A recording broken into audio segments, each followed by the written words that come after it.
Recorded.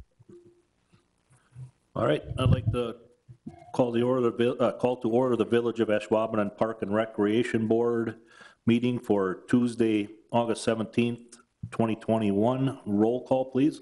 Mark Custonia. Here. Deb Lundberg. Here. Aideen Hess. Here. Chris Zerbal. Here. Donovan Miller is excused, as is Heidi Murphy. And then Tracy Flukie. Here. Please rise for the Pledge of Allegiance.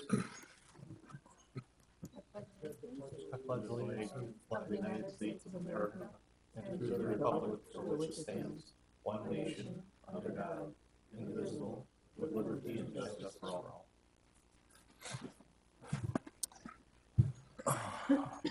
All right.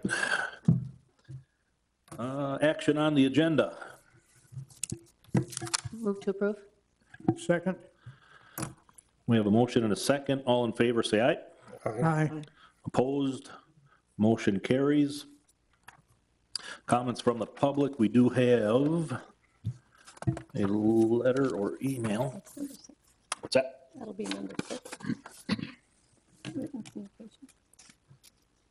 Oh, right. Oh, that's written communication. Sorry. That's all right. Yep. Boy, in last meeting, I went mistake-free. Comments from the public must be limited to the items not on the agenda, must state name and address, limited to 5 minutes. Board's role is to listen and not discuss the item. Personal issues cannot be discussed, nor individual named. Board is not able to take action at this meeting. Any comments from the public? Nobody in house here. Somebody is, I believe, on the interweb, but not speaking. No comments from the public. Okay. Now we're on written communications. We've got something here from Alicia Saldana. This is addressed to Rex and staff, it looks like. She says, I just wanted to let you know that I've spent a lot of time this summer at Fort Howard Park with my children and the children I watch. Eli and Bryn are amazing kids and do such a wonderful job being so active with the kids. They're always keeping them busy with different activities during the day. We are truly so lucky to have them for the summer and would love to see them get some praise on how great they are with all the neighborhood kids. Thank you for having this program for these kids. We definitely had a wonderful summer thanks to it. And that again is from Alicia Saldana. Thank you for the letter. I believe Eli and Bryn are the ones that work at the park. Fort Howard, yeah. Rex, okay. So thank you for those guys. Those people down we walk down to our local park once in a while too, and the kids there are just amazing. The patience they show with the youth that walk into those parks. It's a lot of fun to watch. Moving on.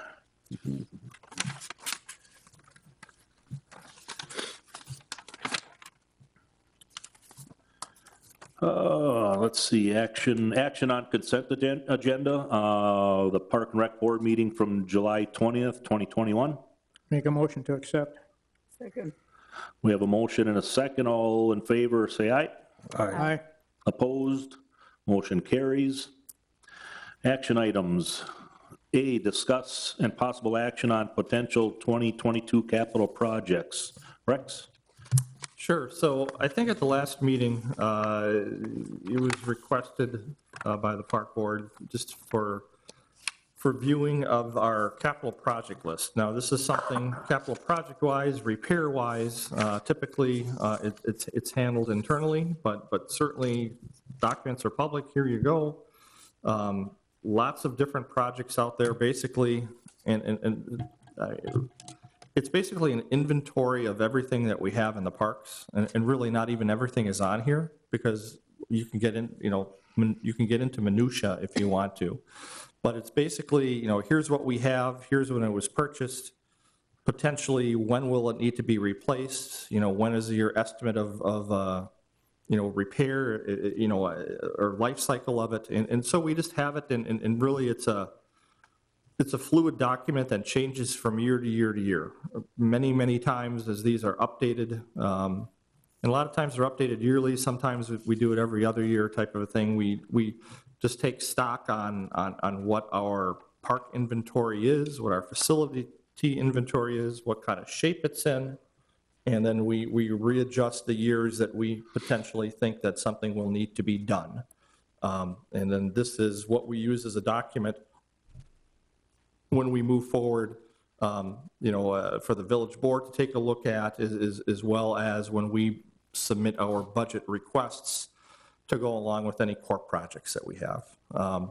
So you can see on the document, Sue handed out, I asked her to hand out a bigger one because the one in your agenda packet, I think everyone will need a magnifying glass, whether you have good eyesight or not, to read, because it's so small sometimes on the smaller pages. But you can see on the bigger pages, there's a number of projects that are tapped for 2022. Some of them include corp projects, some of them are specifically capital projects.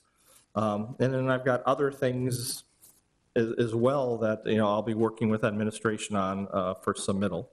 But the ones that in yellow are ones that we've been looking at for the upcoming budget year. I will be working with our village president and village manager on submittals once we discuss what dollars are available. As you know, with the pandemic, not as many dollars are going to be available. So obviously there's going to be fewer projects that may be able to be done. Certainly not as many as what's highlighted in yellow, so those just get pushed. In addition, there's always projects that pop up suddenly that aren't on the list. For instance, the marina, that was a $55,000 project that just actually got finished up last week. Who knew that because of the high water, it would undermine the piers at the marina, and that we would need to literally saw cut the concrete off the end of the piers and redo our piers that we're responsible for. So odd things like that happen. A couple things that have been submitted to me or that I'm getting estimates on currently, the furnace over at the Pioneer Park Shelter. I've got an estimate for, $3,200 for that. That's on its way out. Probably should have replaced that a couple of years ago with the amount of money that we're spending on it to redo it year after year. So that's a possibility that will be submitted for this budget year. Ashwaubenon Youth Baseball and the high school baseball program has submitted a proposal to redo Ed Kirchmar Field and to redo Ashwaubenon Field number 4, the varsity diamond. Each of them roughly at a cost of $40,000. So that's $80,000 that baseball is requesting to redo 2 fields because of some drainage issues that are occurring at Klipstein from the whole remediation project. It's settling a little bit, and as such, things aren't draining the way they should. So that's going to take money to take care of that. We're working currently on trying to evaluate at Ashwaubenon Park the retaining wall between the middle pass-through parking lot and the baseball complex. There's some issues happening there where some material is coming out of and through some openings in the retaining wall. It looks like that may have been happening for a while, although we can't really tell, but there's definitely voids there. The upper sidewalks are settling and the retaining wall is starting to separate in spots. That could potentially be a fairly large budget item as well. We're probably potentially talking $30,000 to $40,000 depending on how bad that is. So again, this is just a working document, basically that I use to try and submit things and discuss things with administration as part of the whole budgetary process. And so that people that see it can see the amount of items in our inventory. And like I said, this isn't even, these are just the biggest thing, but if you really want to break it down, there's dozens and dozens of other things that should be on here that are small that, is it worthwhile putting them on there, or when they come up, do we just try and tackle it through the budgetary process with some of those submittals. So again, in addition to the corp items that were submitted, a couple of the things that I am going to be submitting, I'm going to be submitting the new furnace over at Pioneer Park, which you don't have, but I do have the estimate here, that's for $3,200. Again, we have to evaluate further what's happening with the retaining wall out at Ashwaubenon that we're now just starting to look at. I met with some representatives from the high school and the Ashwaubenon Youth Baseball actually this afternoon out at Kirchmar Field at Klipstein Park, and we've kind of got a plan worked out for the time being for at least Kirchmar about a cost share option, which we may or may not be able to use some of our already budgeted funds for, at least to try and get something done this fall in preparation for the spring season. There's, I don't really, I guess I need to know what your questions are, because I mean, you were wanting to see this and what we kind of use for that. So I'm gonna push it back to you guys and kind of ask what questions do you have of me of the different projects that are out there. Can you clarify, Rex, the baseball programs needs? You said it's Kirchmar Field, and is that the one at Klipstein? Yep, at And Kirchmar Field. what was the other field? At Klipstein Park, yep. Okay. And there was another field, or was it just that one that you mentioned? And then they're also looking at Ashwaubenon? the levelness of the field and drainage on diamond number 4 at Ashwaubenon. Is that the big field? That's the big field. Okay. D4 is the big field. And that one, quite honestly, has not been done during my tenure. That one hasn't been redone, since it was built in 2000. And quite honestly, that's lasted a long time. Yeah. Typically, every probably 10 to 15 years, you redo a baseball diamond with regrading and releveling and digging out the old drain tile, because a lot of times it's filled up with silt or dirt or whatever, and it's not draining the way it should be and having to be redone. Ashwaubenon has actually held up really well over the course of time. We haven't done anything really to any of the 4 fields. They've been working pretty good. The drainage system has been working pretty good. Klipstein's another matter. When you put 3 to 5 feet of fill material on top of an original field, and you grade it out and you hope for the best. Well, 5 years has passed since we did that, and that 3 to 5 feet of fill material has settled now, and unfortunately the crown is not in the middle of the field anymore. It's flat. In fact, it's almost concave, where the middle grass infield is collecting water. So it needs to be raised up and pushed out. And there's also water collecting right where the infield material meets the turf.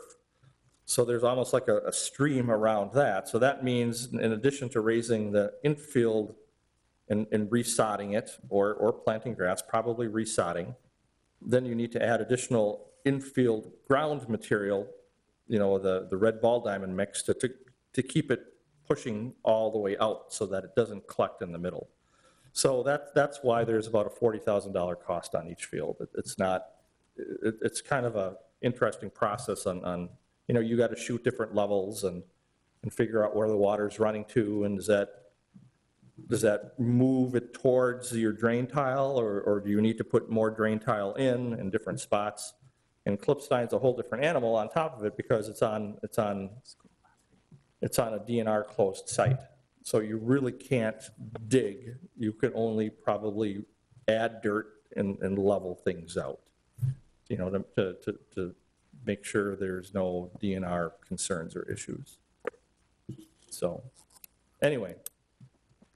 We did talk, and Chris was at the last meeting, the Chair of Finance and Personnel, and we talked about the ARPA funds.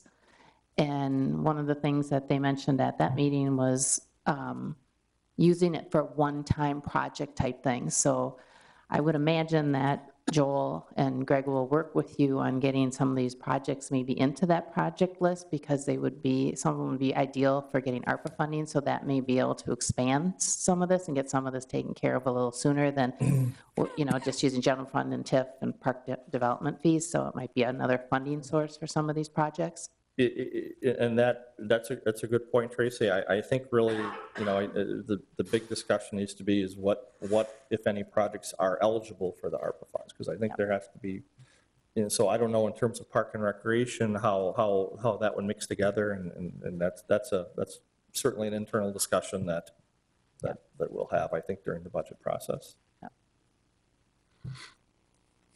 Yeah. A lot of the, historically, a number of the park and recreation projects that you see on these lists here were funded by the Oneida Service Agreement dollars that we received. It worked out well because it didn't affect the tax base. They're one-time usage type of things, and we had a really nice long stretch of getting fairly large projects like repaving a good amount of the parking lots and the southern roadway at Ashwaubenon. That was a lot of Oneida service dollars, as well as maybe a little bit of TIF, but a lot of playground equipment was always done through the Oneida Service Agreement. And that, was always understood that money may or may not be there on a year-to-year basis. And obviously, pandemic-wise, there have been some shortfalls with different government bodies, and for the second year in a row, we don't have a lot of that money available to use. So any improvements, bigger requests that can't be funded through park development or TIF, have to be funded through the general fund. And those general fund dollars are going to be really tight this year. So that's why, it still remains to be seen what I will be doing, over the course of the budget season is trying to figure out what of these projects, what can be used for TIF dollars, what park development dollars could potentially be used for. And, I'll request funding through those funding mechanisms for some projects. And then in other projects, it has to be through the general. And that's, I think what every department head is concerned about this year, because we all have our list of things that we'd like to see, in our department that we feel is on the top of the list for improvements, and that's what we'll be working through coming up. Does anyone have questions on this list? I mean, like I said, this is kind of just done internally. We take a lot of things are on here, and you may see, it's the document was locked, so I wasn't able to do a lot of things on it. You can see some stuff for 22, 23. Future years, you can see 24, 25, 26. There were a number of things that were planned for 2022 that just didn't need to be redone in 2022. So I pushed those forward, whether it be to 24, 25, 26. It's like, well, that probably has about 3 or 4 more years of life that's doing that facility or that amenity is doing better than we thought. So it's fluid. It's not like, okay, we're going to replace this, we're going to replace this next year. It's really based on yearly evaluation of amenity condition. And if things are in good shape, we just push it. But we keep it on the list because eventually we know that it's going to be needed, something's going to need to be done to it, whether it be a fix or a replacement. And that could be a parking lot issue, it could be a retaining wall issue, it could be playground equipment. I mean, there's so many things on this list. We have 20 plus parks. 14 of those parks have playgrounds I think we have a total of 18 playgrounds in 14 parks. So there's always things that are doing better than we thought, and things that, we thought this would have a couple more years of life left, but it needs replacement now. And so that's what, each department head has something like this, and that's what we work with our administration on. So Rex, the bottom line is that the items marked in yellow are recommended items by your department? Yeah, those are the ones that we'll be looking at for 2022. Now, some of those that are in yellow are corp projects, Dean. Correct. But some of them are not, and some of the things that I mentioned, like the heater or the retaining wall, I think we're okay on our courts for another year, although the sports complex is getting kind of ugly. I don't know how much money we want to continue to put into those courts. Really, they need to be, that needs to be a total reconstruction, quite honestly, coming up. It's time for those. Those have been in place for probably 21 years, and we've done fixes on them about every 7 or 8 years, where we've done crack sealing and new painting and stuff like that. But the ground underneath is clay, and bottom line is that total reconstruction, and quite honestly, that'll probably be $250,000 to $300,000. But to me, there are other things on the list higher, so I push it. You know what I mean? And what we'll be looking at for 2022 is what you see in yellow, but there'll be an internal priority. I'll be asked what needs it soon. Well, the heater at Pioneer, it's only $3,200, but it needs to be fixed, because we're spending more money fixing it than a new heater would cost at this point. So that needs to be redone. If we don't, we need to find a solution for the retaining wall for boys baseball. If we don't do something now, that's going to be a bigger cost down the road. So again, we're in kind of that season right now where we're looking at all those projects and getting them ready for presentation to our administration. So I wish I could have a better answer for you, Dean, in terms of what do you want done. But we're still in the process of doing that. The things I'm going to submit are the 5 items from Corp, the heater, and potentially the retaining wall.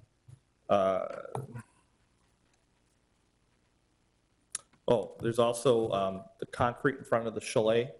Deb, you can probably remember when we had our Moby Mat demonstration. There was quite a bit, quite honestly, of unevenness on some of the concrete slabs in front of the chalet. And so, that is vintage 1974, 75, that concrete there.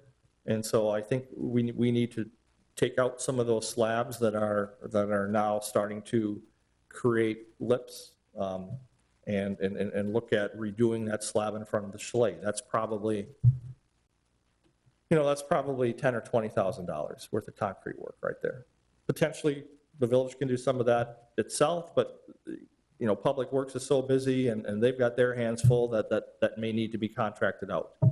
And so that's another project that we're looking at, possibly for submission. What time frame are you looking at for getting these priorities in the capital projects to the village board? Well, we have our first budget kickoff meeting on Thursday, and then I don't have the budget timeline in front of me right now, but I'll be meeting with Mary and Joel and Greg, our finance director, who will then basically let us know what they feel we may or may not have available to us dollar-wise. I mean, I will be submitting all of these, a lot of these projects, all of the core projects, and then based on, because the village board and administration needs to know what we need, and what needs to be done now. And then the decision will need to be made internally as a group of what actually is going to get funded, based on the money that's available, that's out there. So is this just informational for us, or do you need some Correct. recommendations No, from us? I don't need any direction. I mean, if you have some things on here that you'd like to comment on or say, or maybe that we're missing, certainly you're welcome to do that. But this is really an internal, working document that I use, as capital equipment. And if you want to comment on it, you're welcome to do that. But I mean, like I said, there's certain things that need to be done, the retaining wall, Probably for ADA accessibility, we need to take, like I said, we need to take a look at the concrete at the shelter, and then certainly the furnace, because we're just spending too much money. So those would be 3 capital projects right there that we're probably going to need to submit along with the core projects.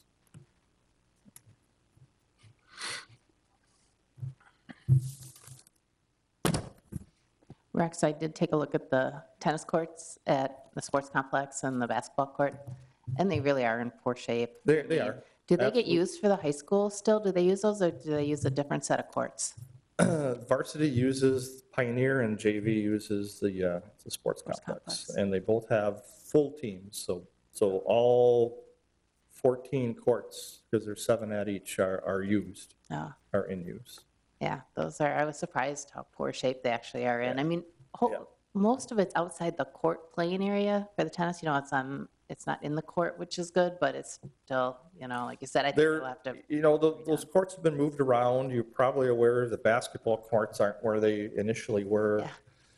Yeah. And then the basketball boxes, the interior boxes, had something happened with the paint back in the day, and so different fixes were used to be put down, and that's never turned out the way it should have. And so that particular court is probably the worst. Yeah. I don't know, what is that, court number 6 or 7, I'm guessing. And like I said, it's just, the location of the courts is right next to, quite on, it is what it is. You have to put things where they fit.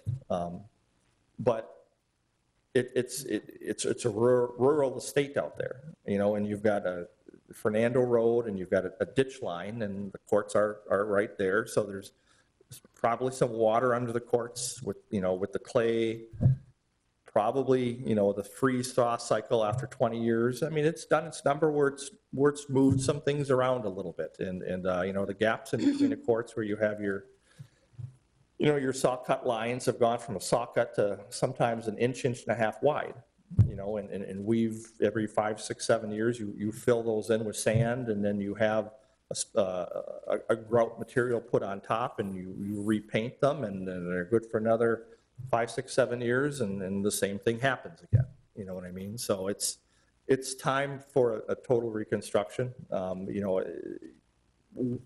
A fix on something like that, if I'm remembering my dollars right, it's probably around, and it's been done at least 2 or 3 times. I want to say somewhere between $30,000 and $35,000 per time. That to fill in with sand, to regrout, reset some of the posts that may have heaved, and you can only do that so many times before it doesn't do any good. They have typically said, if you're on your 4th time, that should be your last time, because it just doesn't work anymore because of the size of the gaps and the voids that are occurring because of those cracks in the joint lines. So, but again, I can talk for hours on any of this stuff, but we're trying to hold off on that because that needs a total reconstruction. But at the same time, there's been murmurs, out there of Cornerstone Ice Center potentially wanting or needing or looking at a 4th sheet of ice. And if they put a 4th sheet of ice out there, the only place to put it is on the south side of their current building next to, what is that, rink number 2, I think it is? Yeah.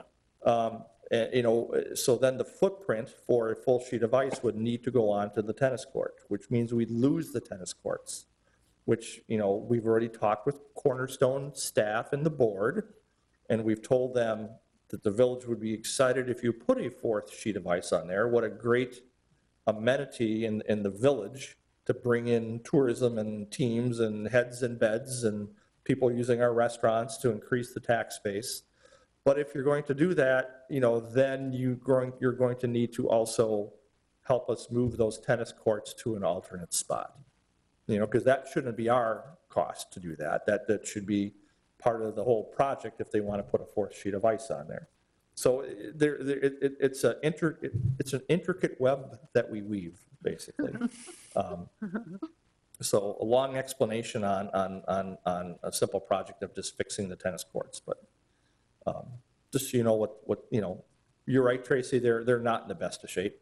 You know, we try and spray them, you know, to stop the weeds from going up, and those cracks are getting wider. I mean, our nets are in good shape. We keep the nets up, and we try and keep the courts clean and picked up, but they're looking rough.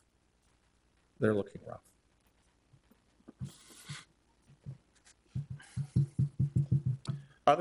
Questions on facilities? I mean, like I said, we've got, for a community our size of 17,000 people, you know, we've got 20-some plus parks, plus our trail system.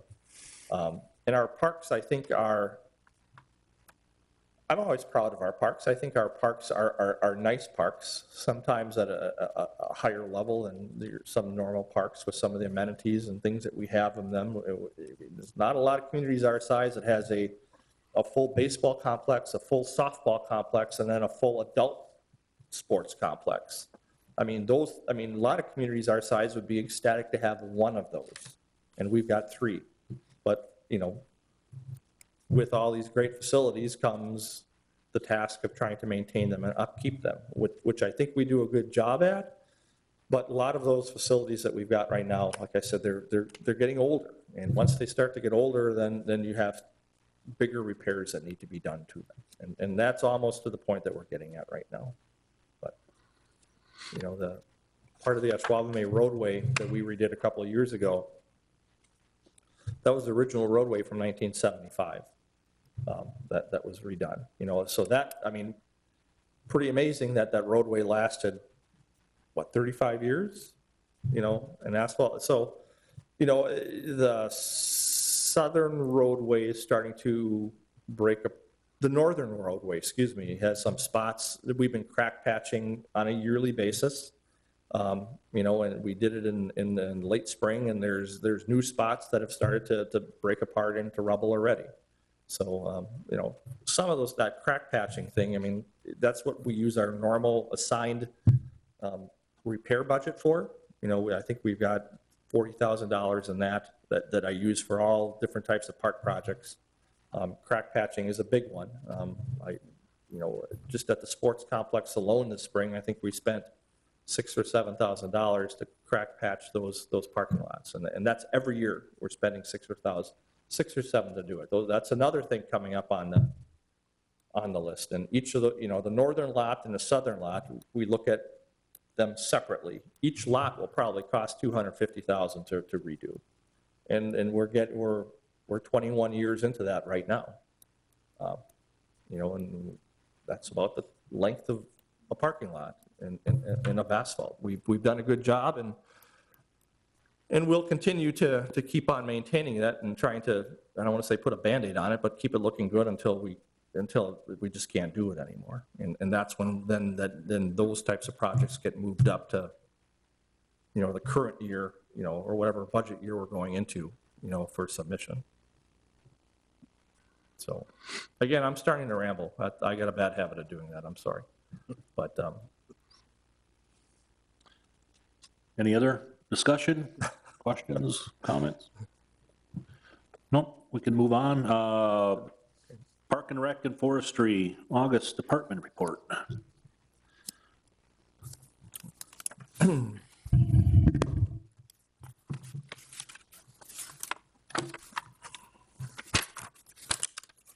So a lot of our seasonal things are winding down. We had our food truck rally last Thursday night. It was very well attended. A good number of people there, the food truck vendors. We had 8 of them there, all happy.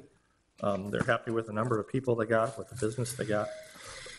At that event, we had our end of the year party for our special children's program. That wound up last Thursday night. The park program ended today. The parkies are bringing in equipment as we speak to the community center and putting it in the back shelves, and we're checking everybody in right now. So that program ended today. Friday is the last day for Ashwaubenon Lake operation. And Saturday is our ever popular doggy dip. And the Humane Society has been doing a good job of pushing that information out there to the many dog followers to some of their websites. So we'll see what the weather turns out to be on Saturday. The number to beat is 378. I think that's our record number of dogs. We'll see what happens. We didn't have it last year. So I have a feeling that it might be popular for people to go to this year. We'll see. A couple of project updates. Sherwood Forest, if you've driven by, you probably have seen the new gap on the north side of the lake. That area has pretty much been cleared. Our own crews have installed 2 culverts that needed to be put in and regraded the dirt over the top of them. We put riprap along the end walls of each culvert. And they went back in there today after the rains, took a look at where some of the water was running to, what needed to be regraded. It also helped with the rain that things settled, so you can kind of see where some of the issues were. This week, Trios, Rex, that trail going through there, how wide is that going to be? the trail itself, we cleared out at 20 feet, but the trail itself will be 10. We need a 10-foot buffer on each side. Okay. Trios will be going in there this week. Trios is our contractor for the ash tree removals. But they will be going in there, and any ash trees that are within the fall zone of the trail, they'll be felling those and taking those out. Once Trios is done, then our own crews will be starting at the far back end where the wood bridges are, about a quarter mile into the park. And we'll be shuttling loads of crusher dust from the back, moving our way eastward all the way out to Shady. The only spots that we will not be putting the crusher dust in, obviously, is the wetland area. And then custom manufacturing, I've talked with them, and they're going to be coming in probably the first half of September. Don't have an exact date yet, but they'll be building the boardwalk and putting the boardwalk, or installing the boardwalk at that time. Right now, we've rented, excuse me, some large plastic.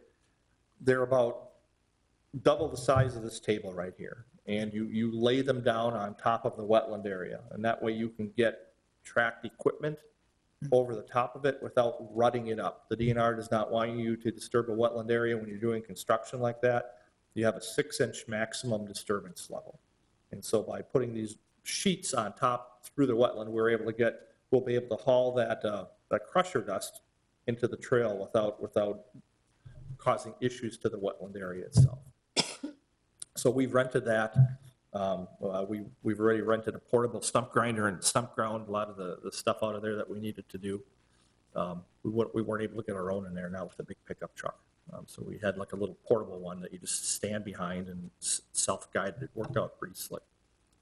That project, as a reminder, was paid for from the first 5 years of the cell tower revenue. If you remember, for those of you that have been on Park Board for a while, we had that discussion with I think it was Cellcom or T-Mobile. I can't remember exactly whose tower that is. But we received the first 5 years of revenue for that. And that should pay for the full trail project, or pretty close to it. If it does tend to go over a little bit, there's park development money that can be moved to that. It's within the Titletown district boundary. People could come out Sherwood to take a walk, and so yeah, that's a good project that's coming along well. Should be done. As I mentioned before, the pier at the marina has been completed. We have our walkthrough for that on Thursday. With Martel is the contractor on that, so we'll be doing our walkthrough on that. Tomorrow, the guys will be working at some of the schools where they're having wood chips delivered for their playgrounds, and that's typically work that we do for the district. Then is we bring the chips from wherever they're dumped to the playground area, and then our crews will use the Bobcat and/or this is the last week for a lot of the college kids. They'll have their pitchforks and shovels, and they'll move them underneath all the equipment and have them ready for the kids when school starts. Butterfly pollinator garden is coming along. Ashwaubenon River Trail Bridge. If you've driven by there in the last week or so, you've probably seen a barge right where Ashwaubenon Creek enters into the Fox. What that barge was doing is they were going along the path where the proposed pier pilings for the bridge would be placed, and they're drilling down to find out exactly where is the bedrock and what kind of substructure is there underneath the water to hold those pilings.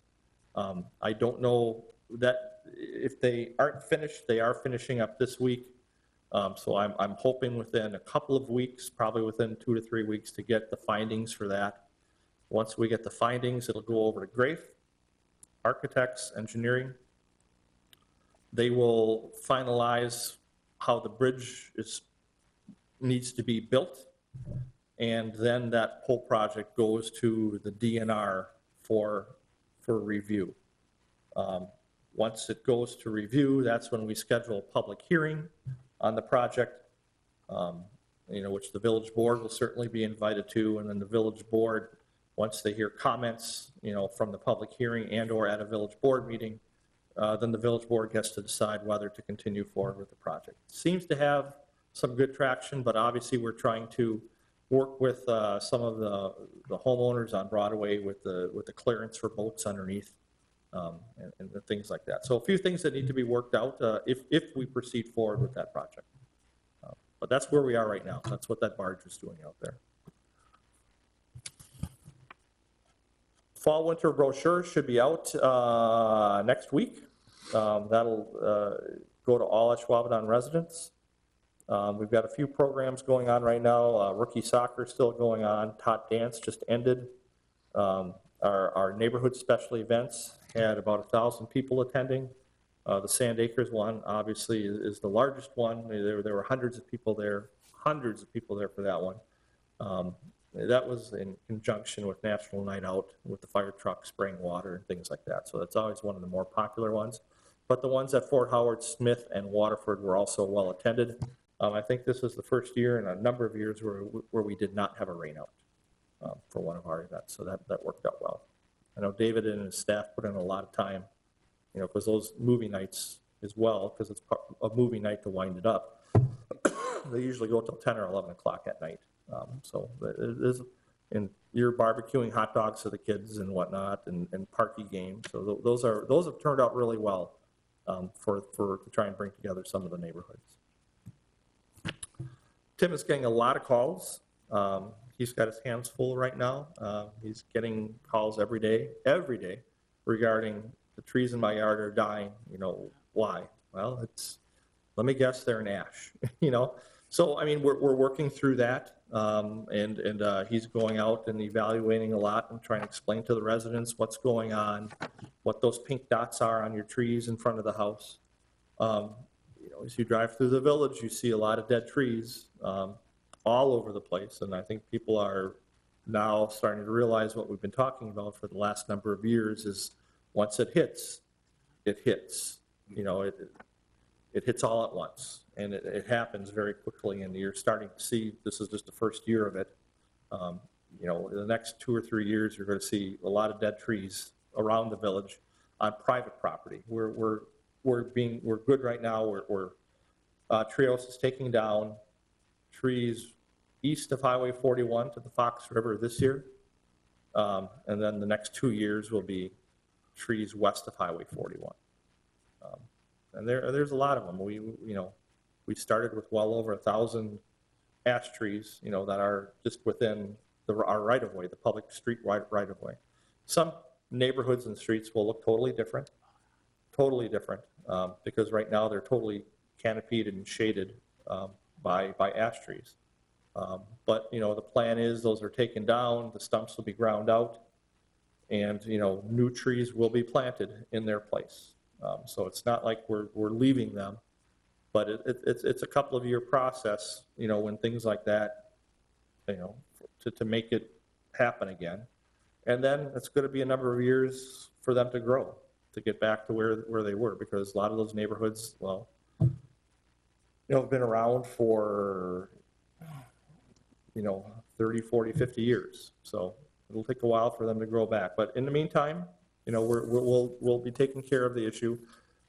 People will have the choice of to replace their trees or not. We're not going to force trees on people, but if they want them replaced and redug in place of ones that we took down, we hope that they do. We'll be doing that. Rex, what's the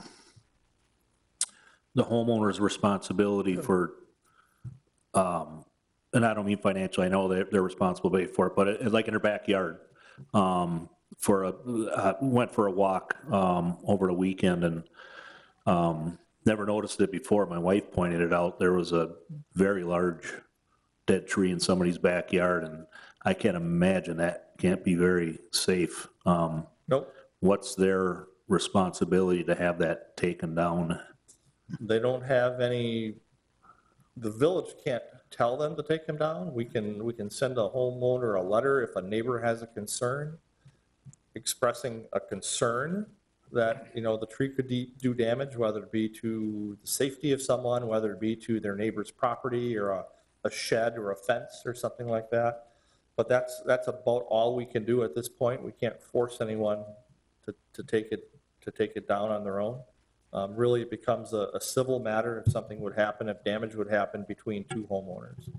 I think a lot of property owners are going to have to work with each other because sometimes, due to different factors, placement of other trees, placement of sheds, buildings, pools, fences, access to a person's backyard may need to be done through another person's backyard.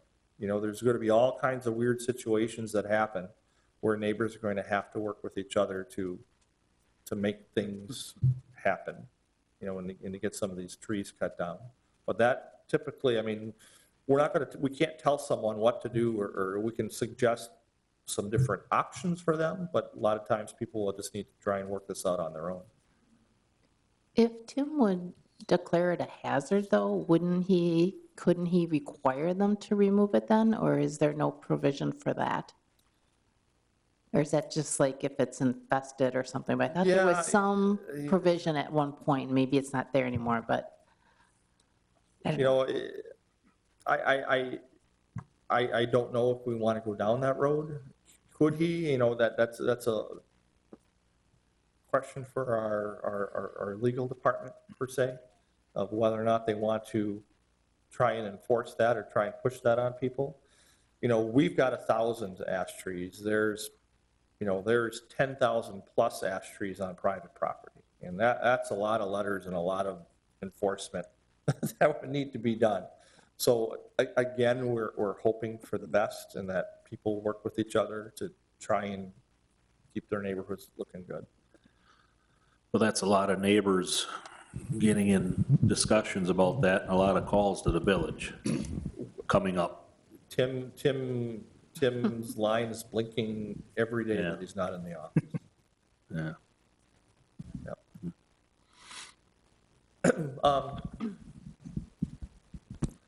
The lake has been going well. Swim lessons are winding down at the community pool. Numbers are okay, not as big as before COVID, but we're slowly getting back to where they were. Hopefully that will continue to happen in some form or fashion. I think it might be a while still, but we're back again teaching lessons, and certainly the numbers are, well, anything's better than last year. Let's just put it that way. And then Melody's working with all of the swim team, the swim club. All the coaches like to get into the pool for team training and team bonding and things like that with all the fall sports starting up. So right now she's just getting ready for her own programming and working with the high school and the different teams, scheduling things out. So the high school pool, just so you know, it's literally scheduled, programmed from 6 in the morning until 9 o'clock at night. And there's some dead times during the day when school is in session, but really very little. There's a lot of different types of classes and programs that go on. We are already getting phone calls from other swim clubs and swim groups that are not able to use pools in their own community. It's the same thing happened last year during COVID. But I'll pick on the Green Bay School District. They're not allowing any non-school teams in their pools. So now you've got the Green Bay Swim Club and everyone else who used the Green Bay pools for their training. They're calling other pools trying to find time because it's decimating to their swim club. And it will eventually affect kids coming up through the program for swim clubs all over the Green Bay area. But they're trying to find swim time at our pool. And we literally cannot give them the pool until about 9:15 at night. And these are kids, and that's not going to go over. So we're trying to find some blocks of time on a Saturday or a Sunday afternoon when our own swim team isn't using it, when there's not school activities going on weekends, that there's not a swim meet going on like that, and trying to find some ways to try and help them out little bits here and there. But it's good. It's a challenge for Mel as well. But yeah, the pool is used that much during the school year. The swim team has morning workouts, afternoon workouts, swim club, lessons, classes. We do classes for Woodside. All the sports teams are trying to use it. They're coming in on Saturday mornings. We have our own swim lessons on Saturday. We've got rentals and birthday party rentals booked, through the fall. It's a busy spot.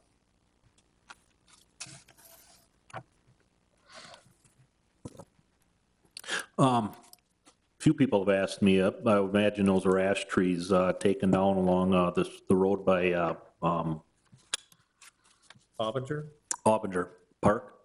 Could have guessed that part. Yep. Those will be replanted trees. Yeah, well, I kind of figured that, but I just want to make sure. So what our standard answer is, it's there's going to be a lot of stumps for a while, because the most inefficient thing you can do is to cut a tree down and then put that equipment away, then come back and grind the stump and then put that equipment away, and then bring in a new tree and then plant that tree. We'd like to do that to some spots, but the most efficient way to do it, the cheapest way to do it, the way to get the most bang for our buck is to cut all of them down at once and just leave the stumps. So phase one is just cutting. And then we come back. Phase two is just stumping. And then phase three is the replanting after phase 1 and 2 is done. That's the most efficient way to do it. So what our response is to a lot of the phone calls that we get is we ask people to be patient, that it will be, stumps will be ground out, but they're going to be sitting there for a while. We may not be able to grind them out until next spring or next summer, when the first phase of cutting is done, because we want to get them all cut, and then we're into the grinding phase, and we'll grind them all at once, type of a thing. That's the way to get it done in the shortest amount of time. We'd be doing it for 6, 7, 8 years if we were pecking away individually at individual sites. This mobilization, it takes 3 times as long to do it then. Okay, good. That's good information, because I'm sure that's the next question I'll get over time. Yeah. So we know they're there. We haven't forgotten about anybody. Every tree that's cut, every stump that's there, we've got it on a list. And it's going to happen, but we have to get through all of the cutting first before we start the stumping. So we know those calls are going to start coming. Right, okay, thank you. All right, do we need anything to add to our, anything for the next board meeting? Items for the next board meeting? Nothing anybody can think of? All right, I'll entertain a motion to adjourn. Take a motion to adjourn. Second. We have a motion and a second. All in favor, say aye. Aye. Opposed? We are adjourned. Thank you. Thanks, everyone. This conference is no longer